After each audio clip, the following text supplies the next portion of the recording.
तो नमस्कार, आज शुरू करते हैं पिछड़े वर्ग के बारे में। ये हमारा लास्ट टॉपिक है। तो मैं बता दूं इसमें हम क्या करने वाले हैं। पिछड़े वर्गों की प्रकृति के बारे में जानेंगे, जिसमें पढ़ेंगे पिछड़े वर्गों की परिभाषा के, जो पिछड़े लोग होते हैं उनकी परिभाषा के बारे में, और पिछड़े वर्गों की संरचना के बारे में, अंग्रेजी शासन तथा पिछड़े वर्ग के बारे में। जब अंग्रेजी शासन था तब पिछड़े वर्गों का क्या हाल था। और उसके बाद पढ़ेंगे पिछड़े वर्ग तथा भारतीय संविधान के बारे में, कि भारतीय संविधान में पिछड़े वर्गों के लिए क्या क्या कार्य किए गए।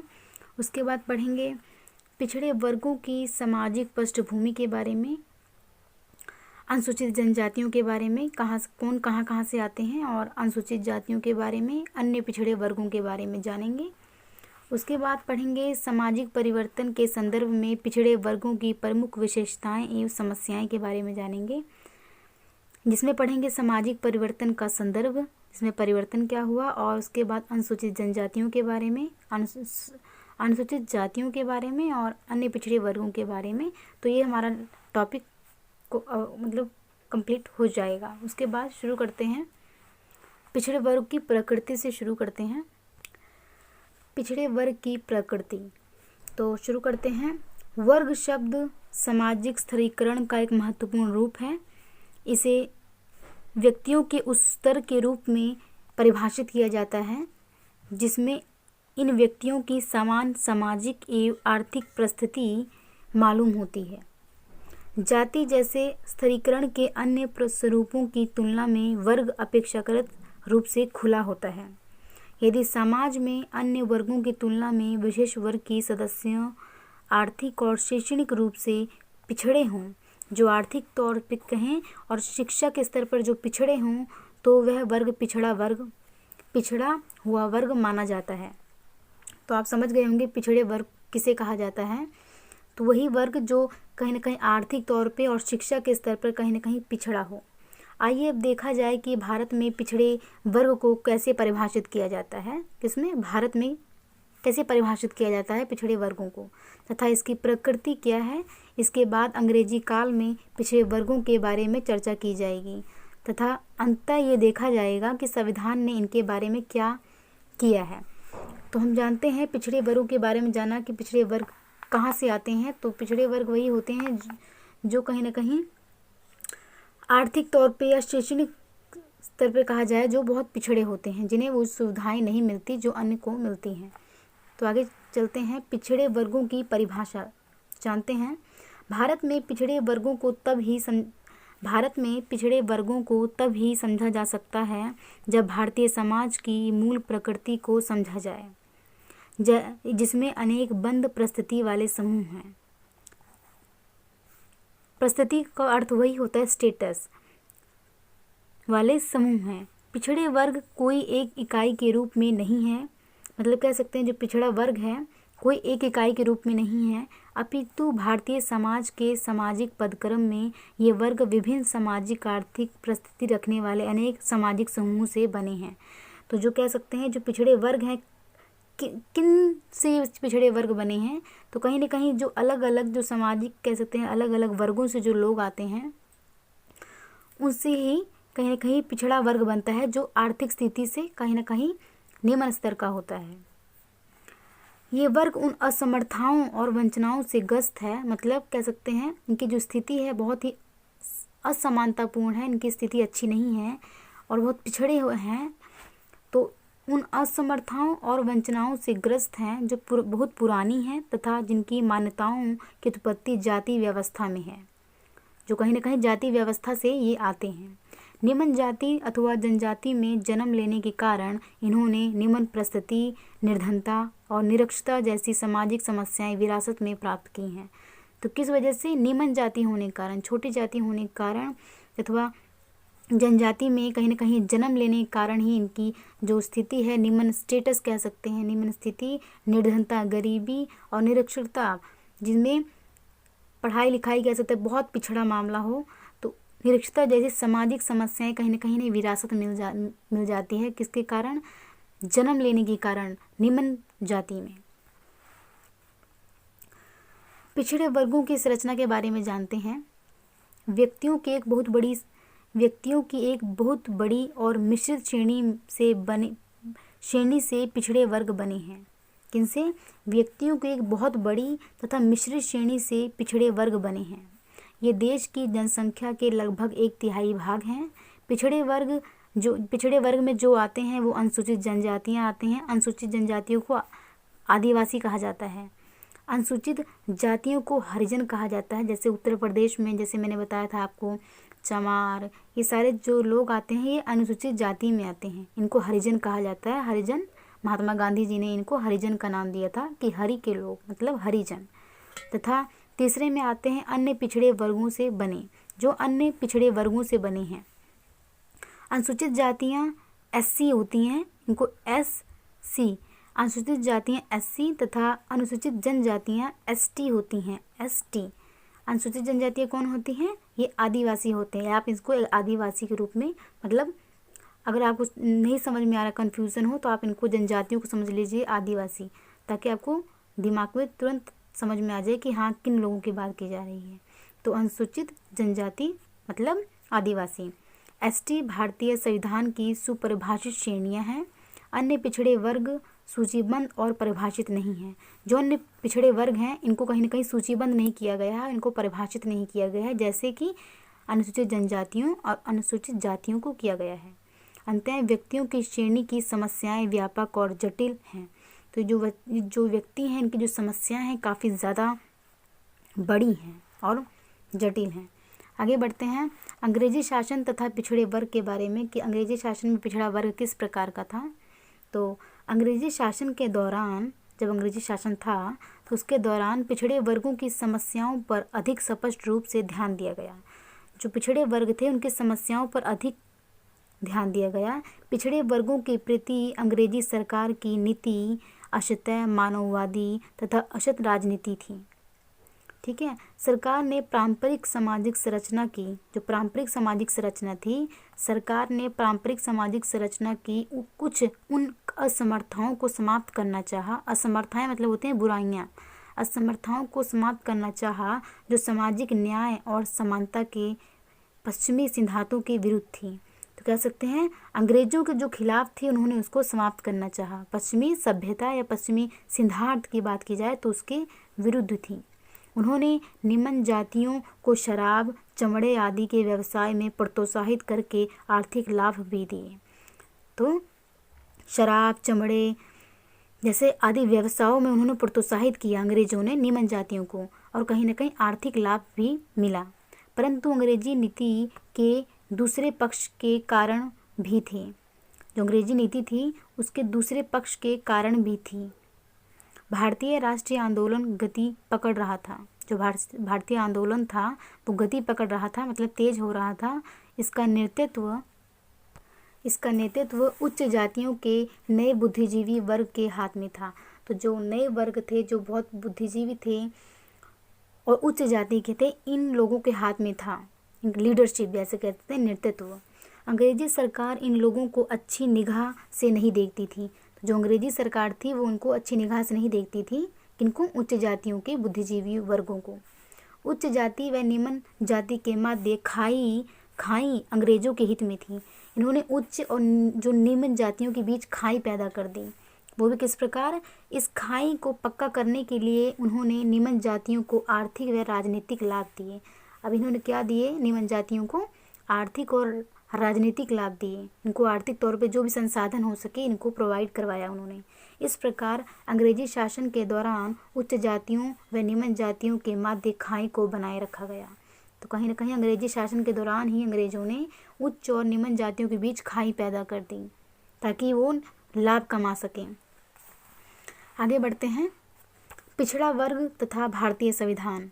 पिछड़े वर्ग के बारे में जानेंगे और भारतीय संविधान में इनका किस प्रकार क्या क्या किया गया। तो पिछड़े वर्ग की परिभाषा पर भारतीय संविधान मौन है। अगर पिछड़े वर्ग की बात की जाए तो जो भारतीय पिछड़े वर्ग की परिभाषा पर भारतीय जो संविधान है वो मौन है, वो चुप है। फिर भी संविधान के विभिन्न अनुच्छेदों में पिछड़ेपन की विशेषताएं वर्णित पाई जाती हैं, मतलब मिली हैं। अनुच्छेद 15(4) सामाजिक और शैक्षणिक पिछड़ेपन की चर्चा करता है। जो अनुच्छेद 15 है, अनुच्छेद 15 और अनुच्छेद 15(4) सामाजिक और शैक्षणिक पिछड़ेपन की चर्चा करता है कि सामाजिक तौर पे कहा जाए या शिक्षक स्तर पे कहा जाए तो पिछड़े हैं। अनुच्छेद 16(4) में कहा गया है कि पिछड़े वर्गों तथा नौकरियों में उनके अपर्याप्त प्रतिनिधित्व की चर्चा करता है कि जो नौकरियां हैं उनमें अपर्याप्त हैं पिछड़े वर्ग के लोग, ठीक है, और नौकरियों में। अनुच्छेद 23 में कहा गया है कि बंधुआ मजदूरी की बात करता है। जो अनुच्छेद 23 है वो क्या कहेगा, इसमें बंधुआ मजदूरी की बात की गई है, बात करता है। अनुच्छेद 46 व्यक्तियों के कमज़ोर वर्गों की बात करता है। तो जो अनुच्छेद 46 है वो व्यक्तियों के कमज़ोर वर्गों की बात करता है, जिसमें अनुसूचित जाति व अनुसूचित जनजाति शामिल हैं। तो कहीं ना कहीं ये कमज़ोर वर्ग हैं किस अनुच्छेद के तहत, 46 अनुच्छेद के तहत। आगे चलते हैं। पिछड़े वर्ग के इन सभी संदर्भों के साथ साथ संविधान इनके उत्थान के लिए विशेष प्रावधान भी देता है। जो संविधान है इनके उत्थान के लिए, इनके बढ़ने के लिए, इनके विकास के लिए कहीं न कहीं विशेष प्रावधान भी देता है। इसके अतिरिक्त कानूनी प्रावधान भी हैं। इसके बात की जाए तो कानूनी रूप से भी इनके लिए बहुत कुछ किया गया है। उदाहरण के लिए संविधान का अनुच्छेद 17 अस्पष्टता का निवारण करता है, कि अस्पष्टता खत्म करने के लिए निवारण करता है। कौन सा अनुच्छेद 17? ये अनुसूचित जातियों को अन्य जातियों के समान कानूनी अधिकार देता है। मतलब जो हरिजन लोग हैं उनको अन्य जातियों की तरह ही समान अधिकार और समान रूप से कहा जाए तो कानूनी अधिकार इनको देता है। इसको सशक्त करने के लिए, इसको मजबूत करने के लिए 1955 में अस्पृश्यता अधिनियम पारित किया गया। अस्पृश्यता मतलब अपराध, अस्पृश्यता होता है जो भेदभाव, तो उसको कहीं ना कहीं इसको अपराध घोषित कर दिया। कब? 1955 में। तथा इन अपराधों के लिए दंड नियत किए गए कि कोई भी व्यक्ति अस्पृश्यता करेगा तो उसके लिए दंड नियम बना दिए गए। इसी प्रकार से वयस्क मताधिकार के विस्तार ने अनुसूचित जाति को राजनीतिक शक्ति दी। तो कहीं ना वोट में भी कहीं ना कहीं इनको राजनीतिक शक्ति दी गई, इनको हरिजन वर्गों के लोगों को। परंतु वास्तविक समस्या कानूनी असमर्थताओं को समाप्त करने की नहीं है, अपितु सामाजिक असमर्थताओं को समाप्त करने की है। मतलब कह सकते हैं समाज में परिवर्तन लाने की ज़रूरत है, ना कि बात की जाए, क्योंकि समाज में जो है, समाज में ये भेदभाव, ये सारी चीज़ें उमड़ती हैं। तो कहीं ना कहीं नहीं, समाज में भी परिवर्तन लाने की ज़रूरत है। सामाजिक असमर्थताओं को समाप्त करना ज़रूरी है समाज में। इसके समाधान के लिए संविधान ने अनुच्छेद 46 में कुछ प्रावधान किए हैं। किसमें? अनुच्छेद 46 में कुछ प्रावधान किए हैं। इसके अनुसार व्यक्तियों के कमज़ोर वर्ग, विशेष बात की जाए तो अनुसूचित जातियों, अनुसूचित जनजातियों की शैक्षणिक और आर्थिक उत्थान को राज्य विशेष देखभाल द्वारा प्रोत्साहित करता है। कि राज्य की विशेष ये कार्य होगा, उसका कार्य होगा कि वो अनुसूचित जातियों व अनुसूचित जनजातियों की, कह सकते हैं, उनकी उन सभी चीज़ों को प्रोत्साहित करे। और कहीं ना कहीं ये आरक्षण की भी इसमें बात की गई है, तो हम आगे पढ़ेंगे। तो राज्य विशेष देखभाल द्वारा प्रोत्साहित करता है इनके उत्थान के लिए, इनके विकास के लिए। यह उन्हें सभी प्रकार के सामाजिक अन्याय और शोषण से बचाता है। अंततः अनुच्छेद 340 में ये प्रावधान है, अनुच्छेद 340 में ये प्रावधान है कि राज्य सरकार, जो राज्य की सरकार है, राज्य सरकार समय समय पर पिछड़े वर्गों की स्थिति को जांचेगी और परखेगी। कौन? राज्य सरकारें जो हैं समय समय पर जो पिछड़े वर्गों की जो स्थिति है उसको जांचेगी और परखेगी कि क्या स्थिति है इनकी। किस अनुच्छेद के तहत? 340 अनुच्छेद में ये बात कही गई है। इन विषयों को ध्यान में रखते हुए आइए अब पिछड़े वर्गों की सामाजिक पृष्ठभूमि पर ध्यान दें। समाज में क्या इनकी कह सकते किस स्तर पर हैं ये, तो सामाजिक पृष्ठभूमि पर ध्यान देते हैं। ये कुछ क्वेश्चंस दिए गए हैं, तो आगे बढ़ते हैं। इसमें पढ़ते हैं पिछड़े वर्गों की सामाजिक पृष्ठभूमि। तो ज़्यादा देर न करते हुए यहीं शुरू करते हैं। सामाजिक पिछड़े वर्गों के समाज में, तो अनुसूचित जाति के बारे में पढ़ते हैं।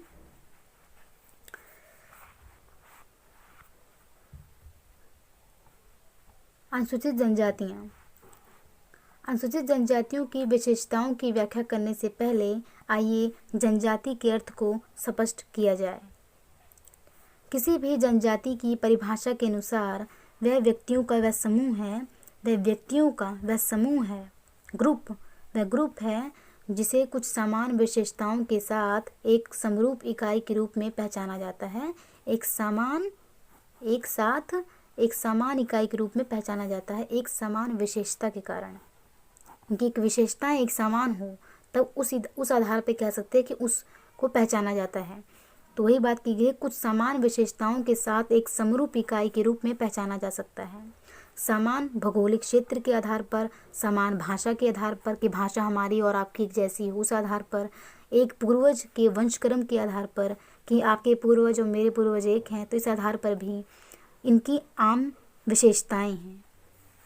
ये सारी इनकी विशेषताएं हैं अनुसूचित जनजाति जिनसे पहचाना जा सकता है। इन विशेषताओं के अतिरिक्त प्रौद्योगिकी में ये प्राय पिछड़े हुए हैं, मतलब टेक्नोलॉजी कह सकते हैं, उसमें पिछड़े हुए हैं। वे निरक्षर हैं, पढ़े लिखे नहीं हैं, निरक्षर हैं तथा नातेदारी पर आधारित सामाजिक राजनीतिक प्रथाओं का पालन करते हैं। जो किस पर आधारित है? नातेदारी पर आधारित है, राजनीतिक प्रथाओं का पालन करते हैं, सामाजिक और राजनीतिक प्रथाओं का पालन करते हैं। आगे पढ़ते हैं जनसंख्या वितरण के बारे में।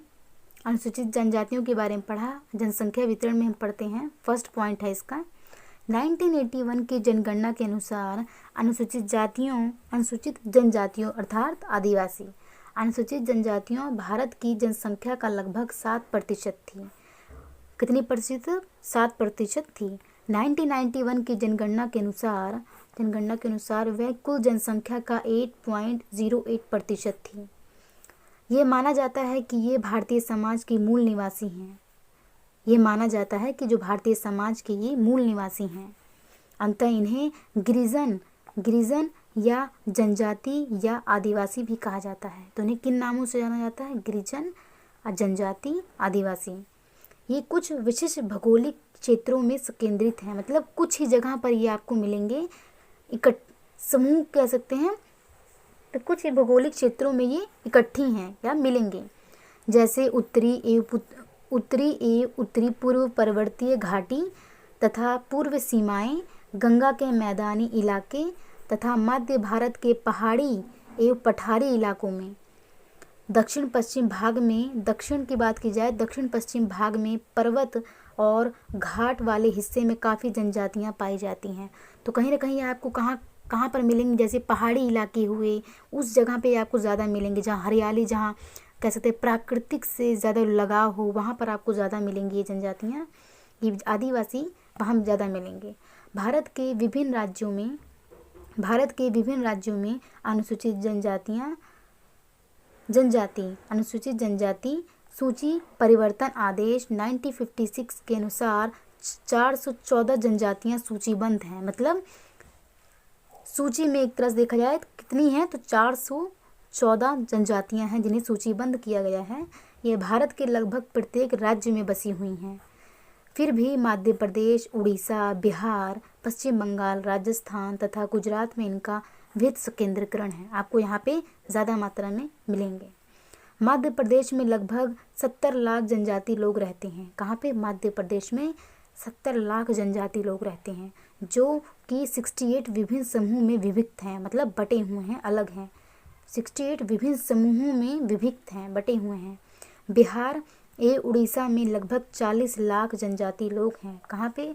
बिहार में उड़ीसा में लगभग कितने? 40 लाख जनजाति लोग हैं। अनुच्छेद 164 के अनुसार, अनुच्छेद किसके अनुसार? 164 के अनुसार बिहार, मध्य प्रदेश, उड़ीसा में जनजाति कल्याण मंत्रालय का प्रावधान है, जबकि भारतीय संविधान की 6ठी अनुसूची में आसाम, मेघालय, त्रिपुरा तथा मिजोरम के जनजातीय क्षेत्रों के लिए समुचित मात्रा में सामाजिक, सांस्कृतिक तथा राजनीतिक स्वतंत्रता का प्रावधान है। 6ठी अनुसूची में बात की जाए तो आने वाले जनजाति जो होते हैं क्षेत्रों के अलावा दूसरे जनजाति क्षेत्रों को संविधान में प्रशासनिक उद्देश्य के लिए अनुसूचित क्षेत्र कहा जाता है। जिसके लिए प्रशासनिक उद्देश्य के लिए इन्हें अनुसूचित क्षेत्र कहा जाता है, क्योंकि जहाँ पे ये वर्गों के लोग ज़्यादा मिलते हैं, तो कहीं ना कहीं इस क्षेत्र को ही प्रशासनिक उद्देश्यों के लिए, कार्यों के लिए भी हो सकता है, जो प्रशासनिक कार्यों के लिए इन्हें अनुसूचित क्षेत्र कहा जाता है। मध्य प्रदेश, बिहार, उड़ीसा एवं अन्य कुछ राज्यों में जनजातीय लोगों की एक बहुत बड़ी जनसंख्या होने के बावजूद ये जनसंख्या इन राज्यों की कुल जनसंख्या में अल्पसंख्यक है। अल्पसंख्यक मतलब होते कम, आधा, तो अल्पसंख्यक हैं किसमें? जनसंख्या इन राज्यों की कुल जनसंख्या में अल्पसंख्यक हैं, मतलब कुल जनसंख्या की बात की जाए तो कम है। इसके विपरीत उत्तरी पूर्व राज्य बिल्कुल अलग चित्रण प्रस्तुत करता है। जो उत्तरी पूर्व राज्य है बिल्कुल ये अलग दिखेगा, अलग चित्रण प्रस्तुत करता है। इन राज्यों की कुल जनजातियाँ जनसंख्या की बात की जाए, आदिवासियों की संख्या की बात की जाए तो अन्य राज्यों की तुलना में कम है, परंतु यह इन राज्यों की कुल जनसंख्या का एक बहुत बड़ा प्रतिशत भाग है। इसके अतिरिक्त लक्षद्वीप, अंडमान और निकोबार जैसे अनेक जनजातीय क्षेत्र हैं जहां कुछ बहुत ही आदिम जनजातियां पाई जाती हैं।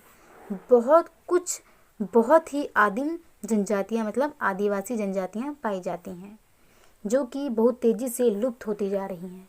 अब कहीं ना कहीं ये बहुत तेज़ी से ख़त्म होती जा रही हैं ये जनजातियाँ। ये भारत का नक्शा है जिसमें बताया गया है कहाँ कहाँ आपको जनजातियों की बारे में। अगर आपके पास बुक होगा तो आप देख लीजिएगा। हम आगे बढ़ते हैं। आगे पढ़ते हैं प्रमुख विशेषताएं। भारत की सेकंड पॉइंट है ये, भारत के जनजातीय समूहों में बहुत प्रकार की बोलियां प्रचलित हैं। तो जो आदिवासी समूह मिलेंगे आपको उसमें बहुत प्रकार की भाषाएं हैं, बोलियां हैं जो वहाँ बोली जाती है। उनकी आदतों, प्रथाओं तथा कलाओं में भी अनेक प्रकार की डिफरेंस मिलेगा, भिन्नताएं मिलेंगी। किसमें? आदत में, उनकी वो जिस प्रकार उनकी आदतें हैं, प्रथाएं हैं, जो उनके रीति रिवाज हैं उसमें, और उनकी कला में भी बहुत विभिन्नता मिलेगी। जनजातीय प्राय पर्वतीय और वन क्षेत्रों में रहती हैं। पर्यावरण संबंधी और सामाजिक विलंघता जनजातीय जनसंख्या की ऐतिहासिक रूप से मुख्य विशेषता रही है, क्योंकि ये पर्यावरण में ज़्यादा रहना पसंद करते हैं। इस विलंघता ने उनकी सामाजिक व्यवस्था पर एक निश्चित छाप छोड़ी है। उदाहरण के लिए अभी हाल ही तक इनको विशेष प्रकार के राजनीतिक स्वतंत्रता प्राप्त थी। आज भारत के जनजातीय लोगों को किसी एक आधार या आधारों पर परिभाषित करना कठिन है। समस्या ये है कि भारत की जनजातियाँ परिवर्तन के दौर से गुजर रही हैं। इनकी राजनीतिक सीमाएं टूट रही हैं। इनकी पर्यावरण संबंधी तथा राजनीतिक विलंघता तोड़ी जा चुकी है। इसका अर्थ ये हुआ कि कहीं ना कहीं ये पर्यावरण से हटते जा रहे हैं, दूरी बनती जा रही है। कहीं ना कहीं ये अन्य लोगों की तरह अब इनका व्यवहार तरीका होता जा रहा है। तो कहीं ना कहीं पर्यावरण संबंधी तथा सामाजिक विलंघता तोड़ी जा चुकी है। जनजातीय जनसंख्या का एक भाग हिंदू समाज में विलीन हो गया है। अब जो जनजातीय लोग थे, जनसंख्या थी इनकी, कहीं ना कहीं अब हिंदू समाज में ये आ चुके हैं तथा कुछ ने इस्लाम तथा ईसाई धर्म अपना लिया है। तो कुछ वर्गों ने कहीं ना कहीं इस्लाम अपना लिया और ईसाई धर्म को अपना लिया, कुछ जनजातियों ने। ये लोग बागान, खान उद्योगों जैसे अर्थव्यवस्था के अनेक क्षेत्रों में काम कर रहे हैं। कई खान बागान, कई कारखानों में ये काम करते हैं। इस कारण जनजातीय जनसंख्या का सामान्यीकृत विवरण अधिक कठिन है। जो इनका कहाँ पे किस वर्ग में क्या काम करते हैं, तो कहीं ना कहीं जो विवरण देना, ये उनके बारे में बताना तो कहीं ना कहीं कठिन है। विवरण की समस्या मात्र शैक्षणिक समस्या नहीं है कि आप शिक्षा के स्तर पर जाने की ये समस्या नहीं है, बल्कि ये भी एक महत्वपूर्ण चिंता का विषय है कि अनेक कल्याणकारी कार्यक्रमों का लाभ उन्हीं समूहों को मिलता है जो अनुसूचित जनजाति की श्रेणियों के अंतर्गत सूचीबद्ध हैं। इसका अर्थ यही हुआ कि जो अनुसूचित जनजातियों की जो श्रेणियां हैं उसमें सूचीबद्ध हैं उन्हीं समूहों को, ठीक है। अनेक कल्याणकारी कार्यक्रमों का लाभ उन्हीं समूहों को मिलता है जो अनुसूचित जनजाति की श्रेणियों के अंतर्गत आते हैं। सूचीबद्ध हैं। ठीक है, आगे बढ़ते हैं। अंततः अनुसूचित जनजाति की सूची प्रत्येक जनजाति को ध्यानपूर्वक समझने के बाद बनाई गई है। अंततः अनुसूचित जनजाति की सूची प्रत्येक जनजाति को ध्यानपूर्वक समझने के बाद ही बनाई गई है अनुसूचित जनजाति की सूची, ताकि कोई समूह इस सूची से छूट न जाए। सामान्यतः ये सूची इनकी भौगोलिक विलंगता तथा इनकी राजनीतिक सांस्कृतिक व्यवस्था की तुलनात्मक आत्मनिर्भरता को ध्यान में रखते हुए बनाई गई है। आगे बढ़ते हैं। आई होप आपको समझ में आ रहा होगा, क्योंकि बिल्कुल ही इसमें कोई हार्ड हिंदी नहीं दी गई है, बहुत इजी हिंदी दी गई है। कई होते हैं जिसमें हार्ड हिंदी होती है, तो मैं उसको आपको एक्सप्लेन कर देती हूँ। तो आगे बढ़ते हैं। आर्थिक परिस्थिति, आर्थिक तौर पर जो कमज़ोर वर्ग होते हैं, जिनके पास संसाधनों की कमी होती है, तो कहीं ना कहीं आर्थिक परिस्थिति मतलब होता है स्टेटस, तो आर्थिक परिस्थिति। आगे बढ़ते हैं। आर्थिक रूप से जनजातीय समूह में भोजन इकट्ठे करने वाले समूह से लेकर औद्योगिक श्रमिक जो मजदूर होते हैं, उद्योगों में काम करते हैं, तो औद्योगिक श्रमिक समूह तक विभिन्नताएं मिलती हैं, विभिन्नताएं डिफरेंस मिलता है। केरल की कादार, मलपत्रम तथा पनियन, तमिलनाडु की पलियन जैसी अनेक जनजातियां वन उत्पादों पर निर्भर हैं। जो किस पर? वन उत्पाद, जहाँ से वन से जो चीज़ें मिलती हैं उन पर निर्भर हैं। ये सारी जनजातियाँ कौन है? तमिलनाडु की पलियन जैसी अनेक जनजातियाँ। मूलतः ये भोजन एकत्रित मतलब इकट्ठा करने वाली जनजातियाँ हैं, जो भोजन इकट्ठा करती हैं। ये फल, जड़ें तथा अन्य वन उत्पादों को एकत्रित करती हैं, मतलब इकट्ठा करती हैं। जैसे जड़ें हुई, फल हुआ, और भी बहुत चीज़ें जो वन से मिलती हैं। तथा शिकार और मछली पकड़कर अपनी आवश्यकताएं पूरी करते हैं। तो शिकार करके कहीं ना कहीं और मछली पकड़कर अपनी आवश्यकताओं को पूरी करते हैं। भारत की जनजातीय जनसंख्या, भारत की जो जनजातीय जनसंख्या है का बहुत बड़ा भाग कृषि पर निर्भर है। ये लोग कृषि पर डिपेंड है, बहुत बड़ा भाग। तथा वन उत्पादों पर निर्भरता दूसरे नंबर पर है। ये वन उत्पादों को बात की जाए तो इन पर दूसरे नंबर पर ही आते हैं। वन उत्पादों पर अगर इनकी निर्भरता की बात की जाए, डिपेंडेंस की बात की जाए, तब इनमें से कुछ मिज़ो, गारो, खासी, नागा जैसी जनजातियाँ, जो पता नहीं क्या लिखा हुआ है इसमें, कि खेती मतलब कह सकते हैं कोई खेती होगी ये, तो वो खेती करते हैं, जैसे जंगल काट कर जलाकर खेती करना। तो ये सारी जनजातियाँ जो हैं ये खेती करते हैं, और वैसी खेती करते हैं जहाँ पे ये पूरा जंगल काट देते हैं और कहीं ना कहीं उसको एकदम जला देते हैं जंगल को। उसके बाद जो खेती करते हैं उसके बाद की गई है। तो इनमें से कुछ मिज़ो, गारो, कुछ जनजातियाँ हैं ये मिज़ो, गारो, खासी लोग, नागा जैसी जनजातियाँ। झुई मुश, पता नहीं क्या लिखा हुआ है यहाँ पे, झुई मुश की खेती जंगल काट कर जलाकर खेती करते हैं। उरान, मुंडा, भील, गोंड आदि स्थायी खेती में व्यवसाय करत हैं। ये कहीं ना कहीं स्थायी खेती करते हैं। ये जो जनजातियों की बात की गई है ये स्थायी करते हैं, मतलब ये खेती ही करते हैं। तो उराव, मुंडा, भील, गोंड ये स्थायी खेती में व्यवसायरत हैं, व्यवसाय करते हैं।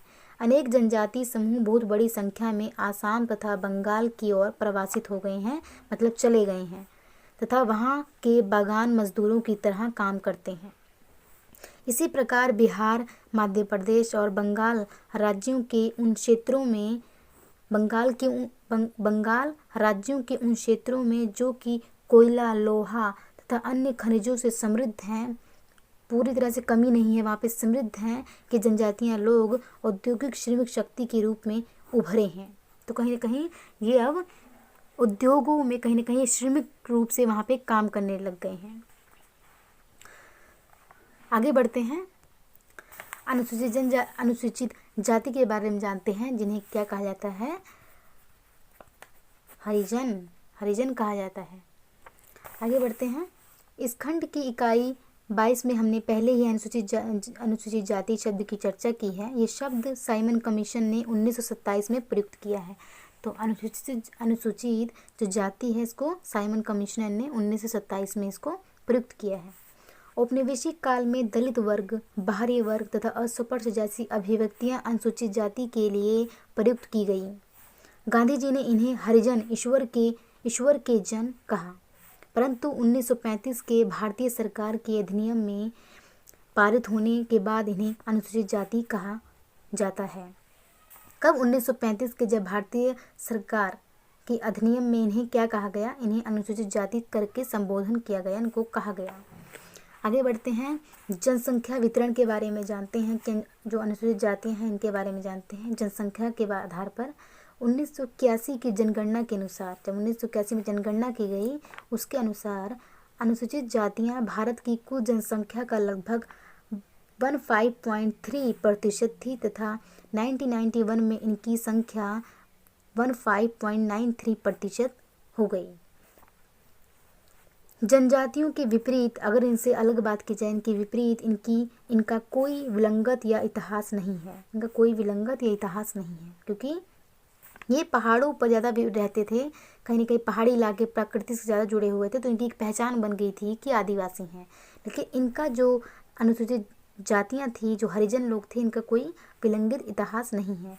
ये अन्य जातियां और समुदाय के साथ विलंगता के बजाय पृथकता से रही हैं, अलग होकर रही हैं कहीं ना कहीं ये समुदाय में, जहाँ जनजाति लोग विशिष्ट भौगोलिक क्षेत्रों में अलग अलग जगहों में संकेंद्रित हैं, मतलब इकट्ठे हैं। वहीं अनुसूचित जातियाँ प्रत्येक राज्य और प्रत्येक जिले में फैली हुई हैं। तो कहीं ना कहीं इसमें बात की गई, इनकी तुलना कर दी गई है कि जो जनजाति लोग हैं कहीं ना कहीं ये अलग अलग भौगोलिक क्षेत्र में मिलेंगे आपको, लेकिन जो अनुसूचित जातियाँ हैं, ये जो जातियाँ हैं अनुसूचित, प्रत्येक राज्य में और प्रत्येक जिले में आपको मिलेंगी। ये जातियाँ ये ग्रामीण क्षेत्रों में संकेंद्रित हैं, मतलब इकट्ठी हैं। वहाँ पे आपको जो अनुसूचित जातियाँ हैं, हरिजन हैं, ये आपको वहाँ पर मिलेंगे ग्रामीण क्षेत्रों में ज़्यादातर, तथा प्रायः बहुजातियाँ गाँव में पाई जाती हैं। काफ़ी सारे जो कह सकते हैं गाँव में ये आपको जातियाँ मिलेंगी। इनकी जनसंख्या के वितरण संबंधी ये लक्षण कुछ समस्याएं उत्पन्न करते हैं।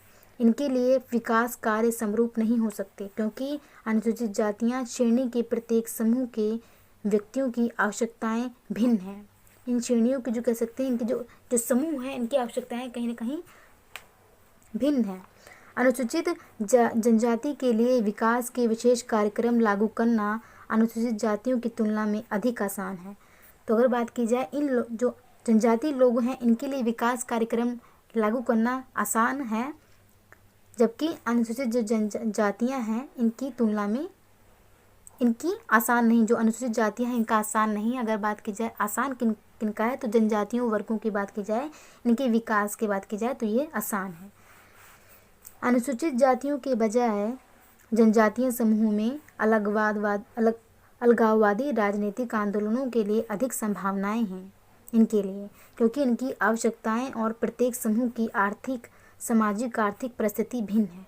तो कहीं ना कहीं जो अनुसूचित जनजातियां हैं, मैं आपको जनजातियों को ना कहकर मैं आपको आदिवासी और हरिजन से मैं बोलूँगी, ताकि आप समझ लेना कि मैं इनको क्या बोल रही हूँ। तो कहीं ना कहीं जो आदिवासी समूह वर्ग हैं और जो हरिजन वर्ग हैं, इनकी जो कहीं ना कहीं इनमें काफ़ी डिफरेंस मिलेगा। तो इसी प्रकार इनके विकास में भी कहीं ना कहीं अलग अलग चीज़ों को अपनाया गया, अलग अलग स्थिति इनकी विकास की भी होंगी, क्योंकि इनका जो जनजाति जो आदिवासी हैं ये आपको अलग अलग पहाड़ी क्षेत्रों में मिलेंगे, अलग अलग पहाड़ी क्षेत्रों में मिलेंगे आदिवासी, और जबकि हरिजन जो हैं ये आपको हर ग्रामीण इलाके में मिलेंगे। तो कहीं ना कहीं का विकास भी अलग अलग ही होगा। आगे बढ़ते हैं, प्रमुख विशेषताएं। अनुसूचित जातियों की सामाजिक स्थिति।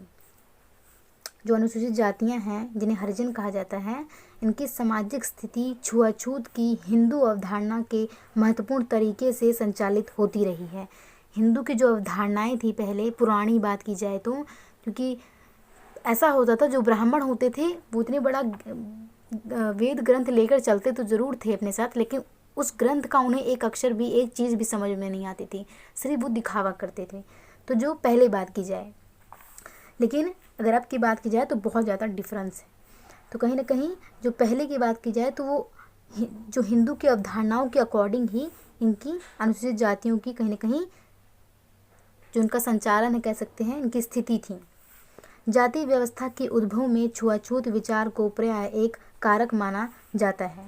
अस्पृश्यता प्रथा में ये विचार आदि समय से केंद्रीय था, अर्थात गंदगी हटाने, चमड़े का काम, मृत पशुओं को हटाने जैसे व्यवसाय करने वाले सामाजिक समूह को दूषित करने वाले समूह माना जाता था। तो कहीं न कहीं इनको पहले ये चीज़ें माना जाता था। इस आधार पर गंदगी हटाने वाले, चमड़े का काम करने वाले, इस आधार पर इन्हें दूषित माना जाता था और उनके साथ किसी भी प्रकार का संपर्क दूषित करने वाला माना जाता था।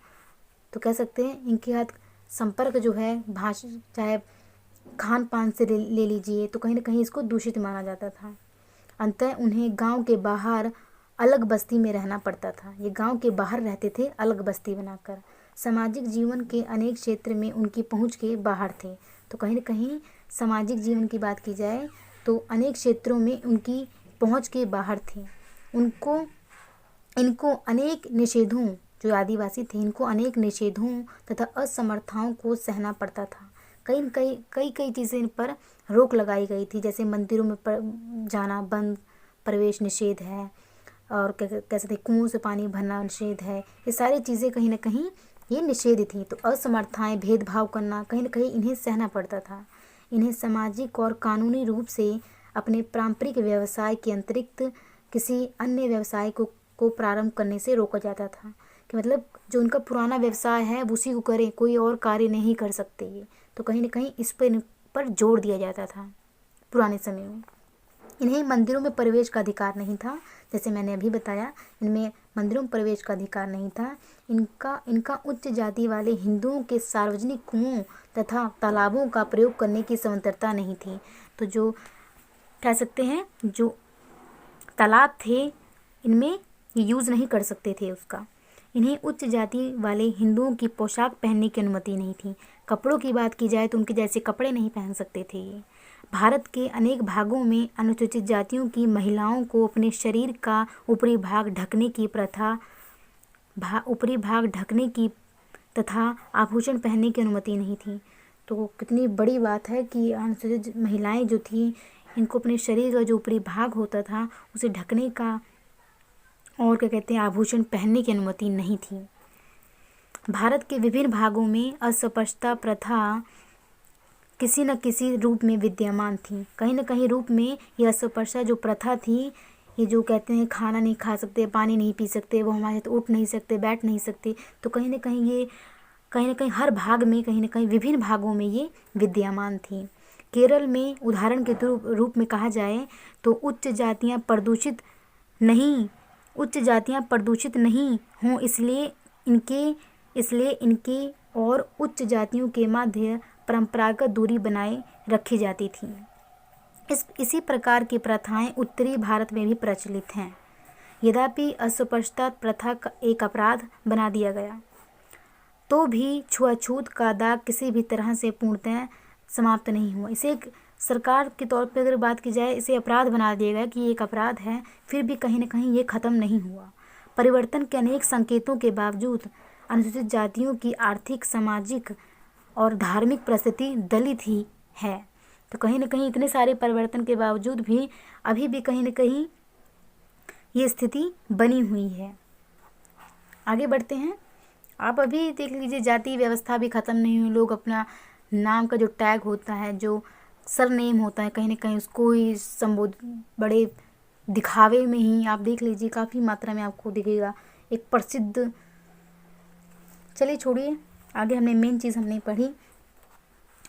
आर्थिक परिस्थिति की बात करते हैं। आगे आर्थिक परिस्थिति। अनुसूचित जातियाँ आर्थिक रूप से हिंदू समाज का निर्धनतम भाग है। अगर बात कीजिए हिंदू समाज में सबसे निर्धन कौन है, तो कहीं न कहीं अनुसूचित जातियाँ आपको मिलेंगी। जैसा कि पहले बताया जा चुका है कि पारंपरिक रूप से सबसे निम्न व्यवसाय गंदगी हटाने, मृत पशुओं को हटाने। पशु मर जाते हैं तो कहते हैं, कोई भी पशु ग्रामीण इलाकों में क्या होगा, कोई भी पशु अगर मर जाएगा तो उनको बुलाया जाता है उनको हटाने के लिए, उस मृत पशु को हटाने के लिए। तो मृत पशुओं को हटाने, चमड़े का काम आदि में व्यस्त थे। पारंपरिक बात की जाए पुराने समय में पारंपरिक रूप से ग्रामीण क्षेत्रों में रहने वाले अनुसूचित जातियों के अधिकांश लोग अधिकतर खेती में लगे हुए हैं। ये अधिकतर लोग खेती करते हैं। खेती में भी ये मुख्यतः भूमिहीन, खेतीहर, मजदूर, किसान और सीमांत बटाईदार की तरह काम करते हैं। भूमिहीन है, इनके पास भूमि नहीं है। खेतीहर, मजदूर हैं, ये दूसरे की खेती में जाके काम करते हैं। किसान तथा सीमांत बटाईदार की तरह काम करते हैं।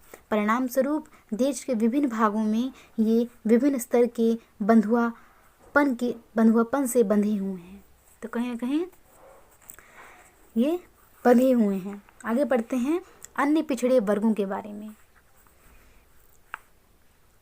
अन्य पिछड़े वर्ग, हमने देखा कि भारतीय संविधान ने अनुसूचित जाति और अनुसूचित जनजाति मतलब हरिजन और आदिवासी के लिए विशिष्ट आरक्षण का प्रावधान किया है। इनको आरक्षण दिए, हर चीज़ में इन्हें आरक्षण दिया गया है। संविधान के गठन के समय ही, जब संविधान का गठन किया गया था, उसी समय ही इन्हें शैक्षणिक, शिक्षा और आर्थिक रूप से पिछड़ी हुई अन्य जातियों के लिए भी अनुसूचित जातियां और जनजातियों जैसे समान प्रावधानों की मांग बनी हुई है। तो कहीं ना कहीं उस समय समान अधिकार, समान मांग को कहीं ना कहीं उस समय मांग को उठाया गया। इस श्रेणी का संविधान में बहुत सामान्य अर्थों में उल्लेख किया गया है। अन्य पिछड़े वर्गों के लिए कोई अखिल भारतीय सूची नहीं है, जबकि शिक्षा मंत्रालय और राज्य सरकारों द्वारा ऐसी सूची बनाई गई हैं कि राज्य सरकारों द्वारा और शिक्षा मंत्रालय द्वारा सूचियां बनाई गई हैं।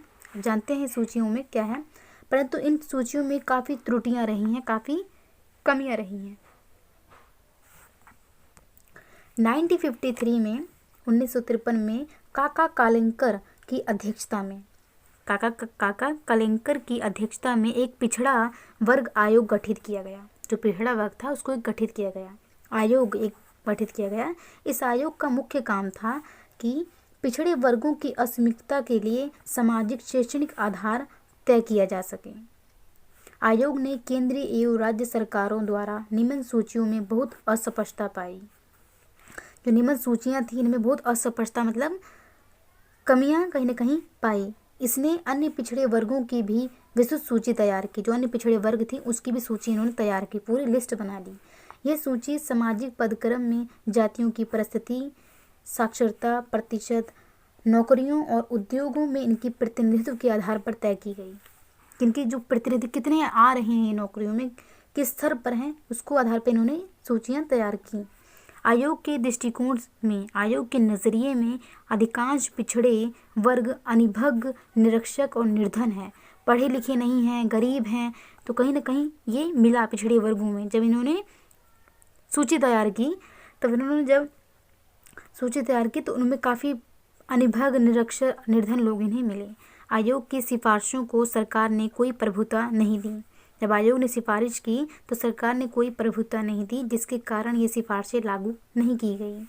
इसके बाद से राज्य सरकारों को अन्य पिछड़े वर्गों की सूची बनाने के लिए स्वयं के आधार पर नियत करने की अनुमति दे दी गई कि खुद राज्य सरकारें इसको नियत करें, खुद बनाए सूची। कौन? राज्य सरकारें, राज्य की जो सरकारें हैं। कर्नाटक जैसे कुछ राज्यों ने कुछ अन्य पिछड़े वर्गों के लिए कुछ प्रावधान अवश्य बनाए। किसने? कर्नाटक जैसे कुछ राज्यों ने पिछड़े वर्गों के लिए कुछ प्रावधान अवश्य बनाए। विशेष आयोग नियुक्त किया गया तथा पिछड़े वर्गों को पहचानने के लिए कि पिछड़े वर्ग कौन हैं, उनको पहचानने के लिए विशेष सूचियाँ तैयार की गई, एक लिस्ट बनाई गई, सूचियाँ तैयार की गई। सरकार द्वारा आरक्षण अथवा विशेष सुविधाएं देने के लिए समुचित कानून बनाए गए। अब इनके लिए कानून बनाए गए, इन्हें आरक्षण और विशेष सुविधाएं देने के लिए। कुछ अन्य दक्षिण राज्यों ने भी ऐसे ही कदम उठाए। दक्षिण के जो राज्य थे उन्होंने भी ऐसे ही कदम उठाए।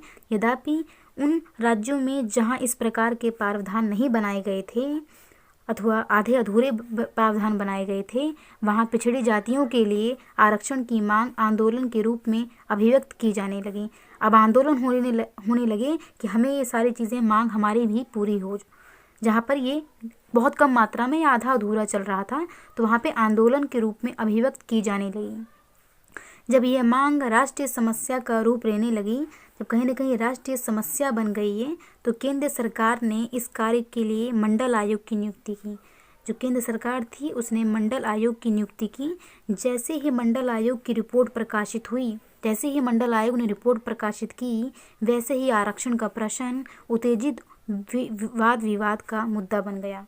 तो कहीं न कहीं जैसे ही आरक्षण उन्होंने रिपोर्ट प्रकाशित की मंडल आयोग ने, आरक्षण की जो प्रश्न है उसको सबसे ज़्यादा वाद विवाद का, बहस का कह सकते हैं, मुद्दा बन गया।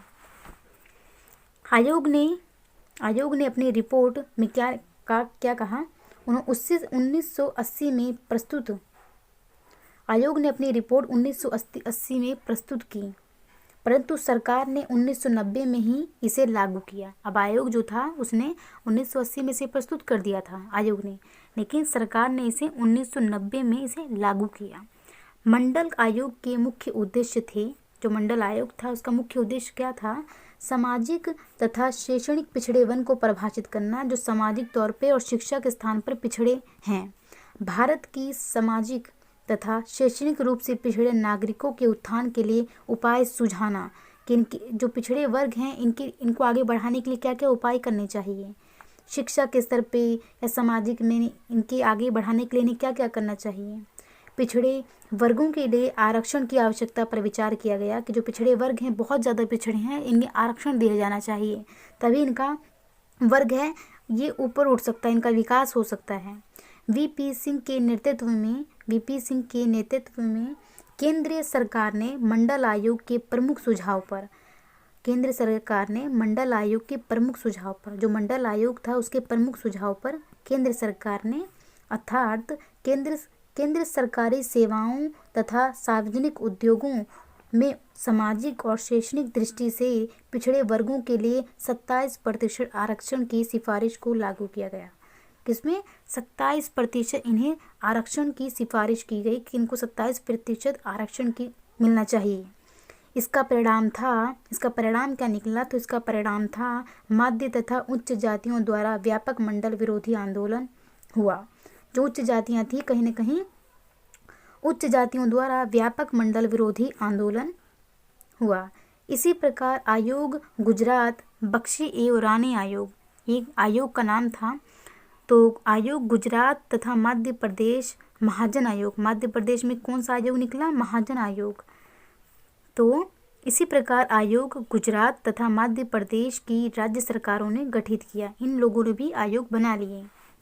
इनकी सिफारिशों की स्वीकृति के कारण, इन्होंने सिफारिश की और उनकी स्वीकारों को स्वीकृति के कारण इन राज्यों में उच्च जातियों ने व्यापक हिंसा फैलाई। जो उच्च जातियां थी, तो कहीं ना कहीं मतभेद होने लगा कि इन्हें ज़्यादा मात्रा मिल रहा है आरक्षण, हमें नहीं मिल रहा, तो कहीं ना कहीं व्यापक हिंसा फैलाई उच्च जातियों ने। अंततः ये देखा जा सकता है कि अन्य पिछड़े वर्गों की परिभाषा पर काफ़ी विवाद रहा। जो पिछड़े वर्ग थे इनकी काफ़ी विवाद रहा, इनके वर्गों की परिभाषा पर। तो आगे बढ़ते हैं। आधार, इसका फर्स्ट पॉइंट है आधार। 1961 से केंद्र सरकार अन्य पिछड़े वर्गों को परिभाषित करने के लिए आर्थिक आधार चुनने के लिए दबाव डाल रही है। अनेक राज्य सरकारें इसका विरोध कर रही हैं। जो राज्य सरकारें हैं वो इसका विरोध कर रही हैं, जबकि अगर बात की जाए केंद्र सरकार अन्य पिछड़े वर्गों को परिभाषित करने के लिए आर्थिक आधार चुनने के लिए दबाव डाल रही हैं, जबकि जो सरकारें हैं, राज्य की जो सरकारें हैं, इसका विरोध कर रही हैं। अन्य पिछड़े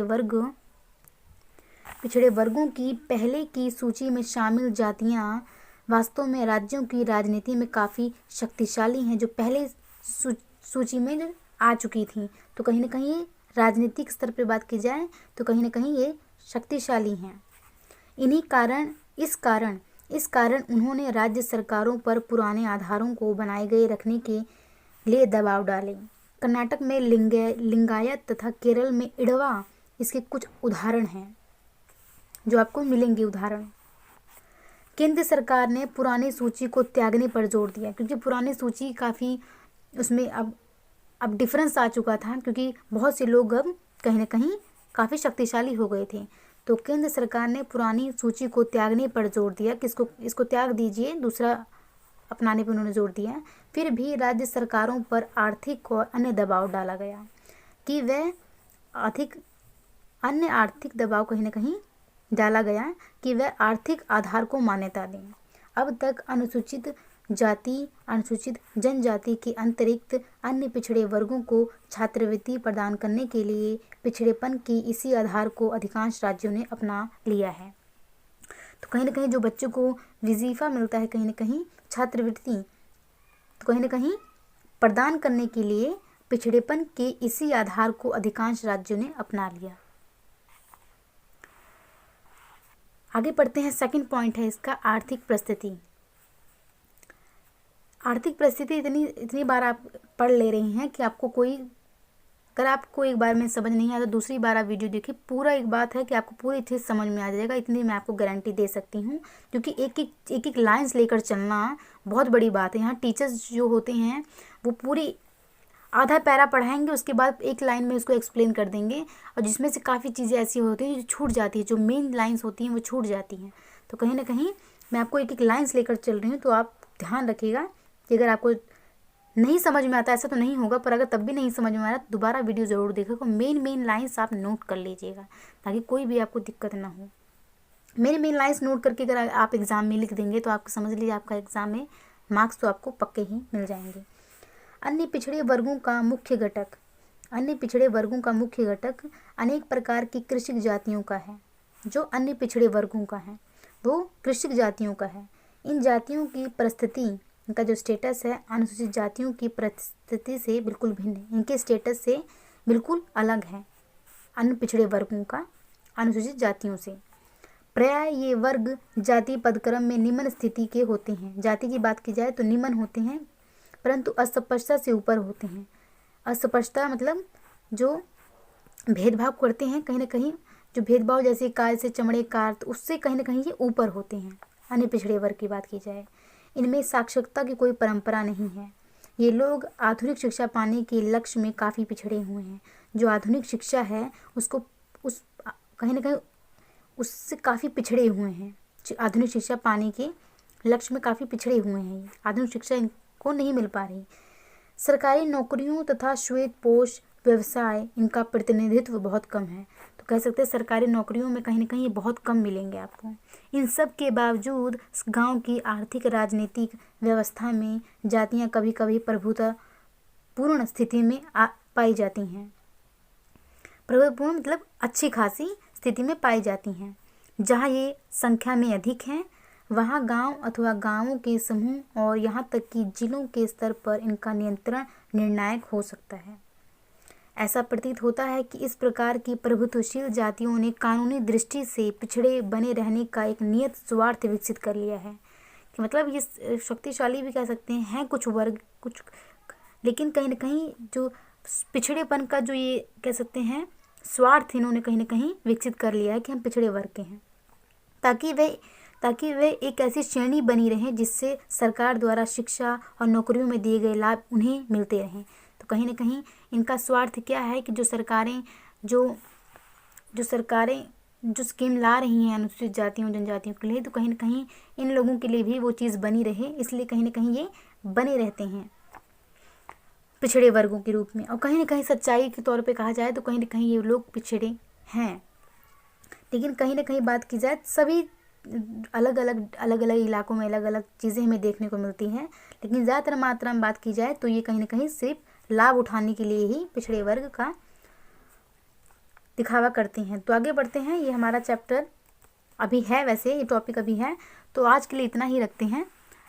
नेक्स्ट हम सामाजिक परिवर्तन के संदर्भ में पिछड़े वर्गों की प्रमुख विशेषताएं और समस्याओं के बारे में जानेंगे कि जो पिछड़े वर्ग हैं इनकी समस्याएं क्या हैं समाज में।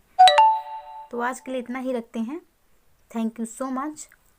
प्लीज़ लाइक कीजिएगा, सब्सक्राइबर बढ़ाइएगा, ताकि आपके जो पढ़ा रहे हैं आपको भी बेनिफिट हो और जो पढ़ा रहे हैं उनको भी। और ज़्यादा मैं ये कहूँगी ज़्यादा से ज़्यादा स्टूडेंट तक पहुँचाइए ताकि उनको भी लाभ हो सके, क्योंकि कई ऐसे स्टूडेंट होते हैं जिन्हें पता नहीं होता है। अगर आपकी देख रेख में कोई ऐसे स्टूडेंट हैं तो ज़रूर पहुँचाइए, मैं आपसे यही उम्मीद करूँगी। Thank you so much.